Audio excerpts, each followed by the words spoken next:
English debate. Now we move on to the function of English debate. English debate have three functions. The first is enforce critical thinking. Debaters must analyze information, formulate argument, and answer opposing viewpoints. And the second is enhancing communication skills. Debate hosts various communication skills, including public speaking, articulation, persuasion, and the ability to convey complex ideas clearly and concisely. And the third is conflict resolution. Debaters are often required to propose solutions to problems or conflict. Jadi English debate itu memiliki tiga fungsi. Yang pertama adalah berpikir kritis, yang kedua adalah meningkatkan keterampilan komunikasi, dan yang ketiga adalah penyelesaian konflik. Oke, English debate itu memiliki banyak tipe. Di sini adalah hanya tiga tipe. Yang pertama adalah Australian debate, yang kedua adalah British debate, dan yang ketiga adalah American debate. And now I want to explain to you the American debate. So, what is the difference of American, Australian, and British debate? In the Australian and British debate, the scoring is based on the strength of the arguments.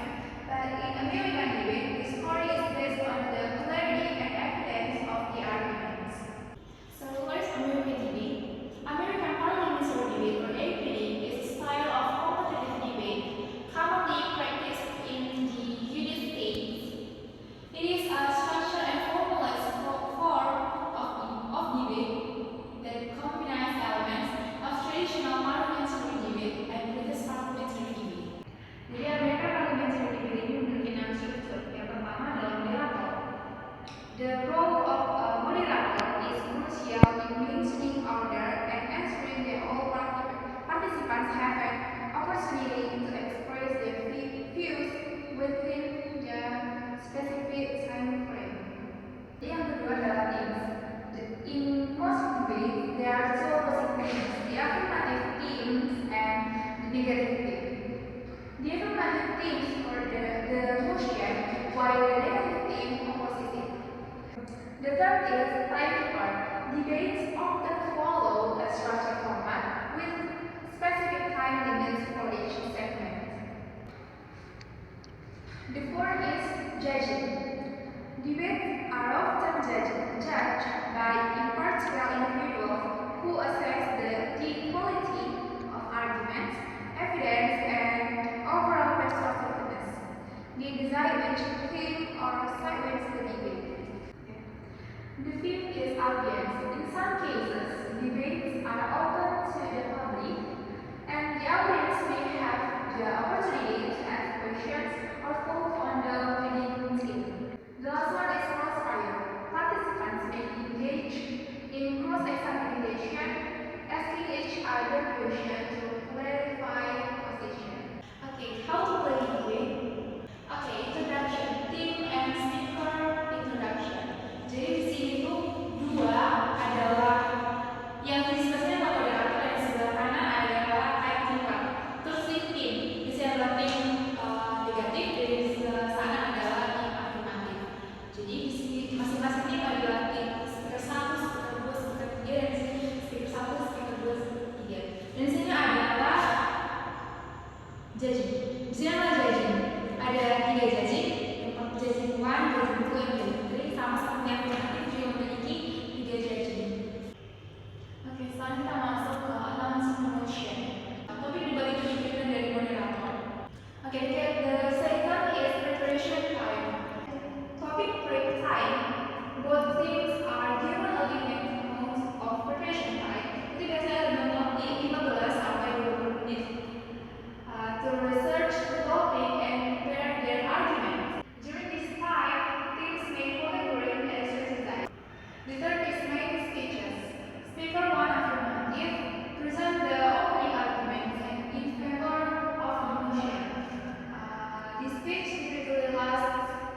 Jadi sekitar dua dari afirmatif ini adalah melanjutkan membangun argumennya dan membahas anggaran. Tapi di sini dia membuat argumen baru. Speaker 2 dari negatif itu continues to present opposition arguments, reverse affirmative arguments, and may introduce new points. Sama juga kayak yang sebelumnya itu 7-8 juga. Jadi speaker 2 ini adalah melanjutkan tim dari negatifnya, lalu melanjutkan sanggahan. Oke, jadi teman-teman di American Parliamentary itu ada crossfire dan juga ada POI. Apa itu crossfire dan POI? Crossfire is giving each other question and answering, which lasts 5-7 menit. Usually crossfire is done after finishing a speech. Jadi crossfire itu bisa dilakukan setelah debat, setelah berbicara dari antara pihak afirmatif dan juga negatif. Sekarang ada POI. POI is usually done when the speaker who is debating gives permission and is done in the middle of the speech. Jadi POI ini dilakukan saat bisa dilakukan saat sedang menyampaikan argumennya. Jadi kita bisa melakukan POI seperti itu. Before it is ready for speech, the third speaker on the affirmative side delivers a rebuttal speech summarizing the affirmative case, addressing opposition arguments, and providing closing remarks. This speech typically lasts 5-7 minutes. The speaker on the negative side delivers a rebuttal speech summarizing the opposition's case, addressing affirmative arguments, and providing closing remarks. Sama juga 4-8 menit yaitu dengan membuat argumen baru, melanjutkan sanggahan sekaligus menutup argumennya. Jadi ini adalah skor-skornya dari argumentation, dari evidence and reasons, ethic, input. Jadi skornya dari argumentation itu 1-40 per orang. Yang kedua adalah evidence and reasons itu juga sama 1-40 per orang. Yang ketiga adalah ethic in speech, etik dalam berbicara itu 1-30 skornya. Jadi total skornya itu adalah 110 skor. Alright, the conclusion is American Parliamentary debate or APD is a structured and formalized style of competitive debate that plays a significant role in fostering critical thinking, effective communication, and intellectual engagement. It involves two teams, that with 3 members, engaging in a dynamic exchange of arguments on a given topic. Alright guys, I think this is the end of my presentation about this debate. Jadi tadi kan udah penjelasan dari pengertian, fungsi, struktur, dan juga how to play debate. Jadi saya akan menunjukkan bagaimana debate itu. Order! Order! Order! Order! Particularly in Stoke, where the Potteries community... I wish the Shadow Chancellor would occasionally shut up and listen to the answer. I don't know whether... Am I? Order! Other members can now follow the Prime Minister's advice to the Shadow Chancellor. We need a bit of order. The Prime Minister. I may be alone in finding him the most annoying person in modern politics, but anyway, I'm sure... No, I think... I've got a feeling the Leader of the Opposition will one day agree with me, but there we are. I asked him a very important question about the windfall he received when he wrote off the mortgage of the premises in Notting Hill, and I said to him he didn't write off the mortgage of the one the taxpayers were helping to pay for at Oxford. I didn't receive a proper answer then. Maybe Dodgy Dave will answer it now. And by the way,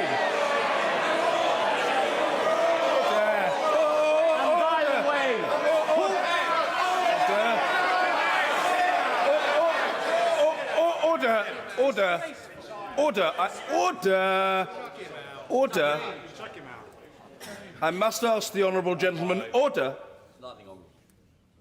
Don't require any assistance from some junior minister. An absurd proposition. I invite the honourable gentleman to withdraw that adjective that he used a moment ago. He's perfectly capable of asking his question without using that word. It is up to him, but if he doesn't wish to withdraw it, I can't reasonably ask the Prime Minister to answer the question. All he has to do is withdraw that word and think of another. Sorry? Sorry? I think he knows the word beginning with D and ending in Y that he inappropriately used. Davy, or Davy. Withdraw. I know what you're talking about. Very simple. Withdraw. This man has done more to divide this nation than anybody else. He's looked after his own pocket. I still refer to him as Dodgy Dave. Do what you like.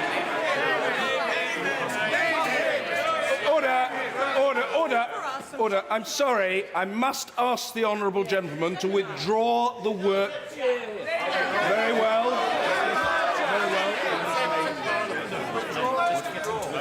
Very well. Under the power given to me by Standing Order number 43, I order the honourable member to withdraw immediately from the House for the remainder of this day's sitting. He's used to this.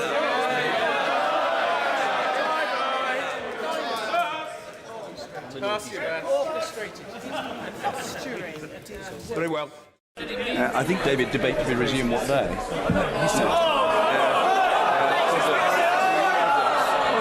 put it back. No, order.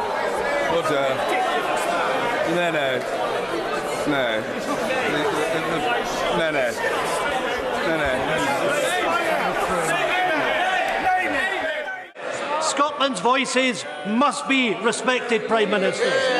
Prime Minister! I say to the right honourable gentleman, I think that the points that he made are the same points he's been making in response to my statements, regardless of the content of my statements for some time now. He talked about the economic analysis. We did publish an economic analysis of the proposals that the government had put forward.